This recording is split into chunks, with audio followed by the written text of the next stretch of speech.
আপোনাৰ আমনি আমতল হয়। ইয়াতে প্ৰায় আমি দেখা মতে বহুত যথেষ্ট দিন ধৰি ইয়াত ভূমি বেদখল কৰি আহিছে। এইটো প্ৰায় আজি হ'ব 20 বছৰ 20-22 বছৰ তেনেকুৱা বেছি হৈ যাব, 25 বছৰ।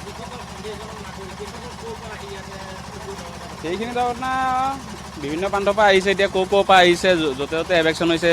সিহঁতে য'তে ত'তে আকৌ সিহঁতৰ মিতিৰ আছেতো, মিতিৰ মানুহ আকৌ সিহঁতক মাটি দি দিয়ে, তেনেধৰণৰ আৰু বেদখল হৈ আছে।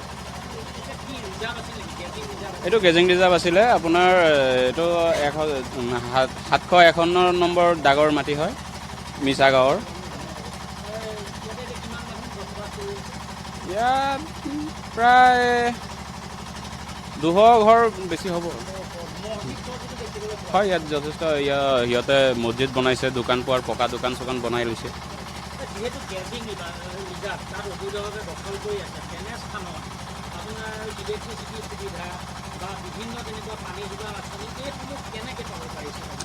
সেইখিনিয়ে আৰু আমাৰ চৰকাৰে যিখিনি সিহঁতক আগৰ যি কংগ্ৰেছ চৰকাৰৰ দিনত সিহঁতে বহুতখিনি সা সুবিধা পাইছে, বা যথেষ্টখিনি মানুহে ইয়াত দোকান পোহাৰতকৈ ধৰি বহুত কিবা মানে কাগজ পাতিতকৈ ধৰি চব বস্তু সিহঁতৰ সুবিধা পাইছে, সা সুবিধা পাইছে। আৰু এইটো বৰ্তমান আমাৰ যিহেতু মুখ্যমন্ত্ৰী ডক্টৰ হিমন্ত বিশ্ব শৰ্মা যিহেতু চাৰিওপিনে অসমৰ বেদখল কৰি আছে, বেদখলমুক্ত কৰি আছে, গতিকে তেওঁ আমাৰ মতে আমাৰ চামগুৰি ৰাজচক্ৰৰ অন্তৰ্গত যিখিনি আমাৰ চৰকাৰী ভূমি আছে সেইখিনিও বেদখল কৰিব লাগে বুলি অনুৰোধ জনাওঁ। হয় হয় হয় হয়। সেইখিনি অতি সোনকালে উচ্ছেদ কৰিব লাগে। যিহেতু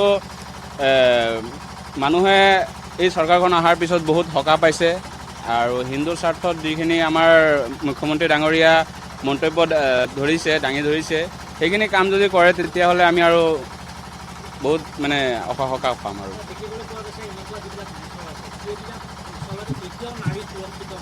নাই নাই নাই, একেবাৰে সুৰক্ষিত নহয়। কাৰণ আপোনালোকে চাই গৈছে, যোৱা দুদিন আগতেই গৰুমৰাত কিবা এটা টমটম ড্ৰাইভাৰৰ লগত কিবা এটা ছোৱালী এজনক অত্যাচাৰ কৰিবলৈ আহিছে। বহুত হয় ইয়াত ড্ৰাগছৰ ব্যৱহাৰতকৈ ধৰি আদি কৰি বহুতখিনি ব্যৱহাৰ হয়। নিচাযুক্ত বস্তু বেয়া ব্যৱসায়, বহুতখিনি তেনেধৰণৰ ব্যৱসায়ো মানে অপকৃত কাম হয় ইয়াত।